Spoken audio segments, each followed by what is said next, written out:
సరైనడు black buster తర్వాత stylish star Allu Arjun వెంటనే తన తదుపరి చిత్రంపై ప్రకటన చేయలేదు. దీంతో బన్నీ నెక్స్ట్ ప్రాజెక్ట్ ఏ డైరెక్టర్లతో ఉంటుందోనని ఇండస్ట్రీలో కొన్నాళ్ళు చర్చించుకున్నారు. ఫైనల్గా ఈ హీరో గబ్బర్ సింగ్ డైరెక్టర్ హరీష్ శంకర్కి పచ్చజెండా ఊపినట్లు ప్రకటన వచ్చేసింది. దిల్ రాజు నిర్మాణంలో తీయనున్న ఈ సినిమా ప్రస్తుతం ప్రీ ప్రొడక్షన్ కార్యక్రమాలు జరుపుకుంటుంది. ఇప్పుడు ఈ సినిమాలో బన్నీ సరసన హీరోయిన్గా ఎవరు నటిస్తున్నారనే ప్రశ్న తెర మీదకి వచ్చింది. ఫైనల్గా ఆ నటి ఎవరో కన్ఫర్మ్ అయినట్లు సమాచారం. తొలుత ఈ సినిమాలో కథానాయికగా జెంటిల్మెన్ ఫేమ్ నివేదా థామస్ని ఎంపిక చేసినట్లు వార్తలు వచ్చాయి.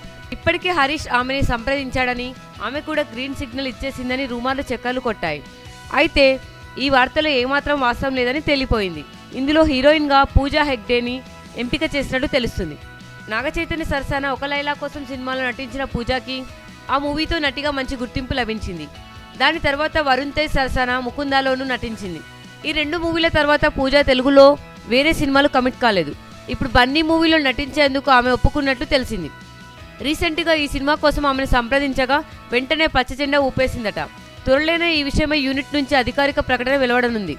ఆగస్టు లేదా సెప్టెంబర్ నెలలో బన్నీ సినిమా షూటింగ్ ప్రారంభం కానుంది. పరుగు సినిమా తర్వాత 7 ఏళ్లకు అల్లు అర్జున్ మా సంస్థలో నటిస్తున్న చిత్రం ఇది.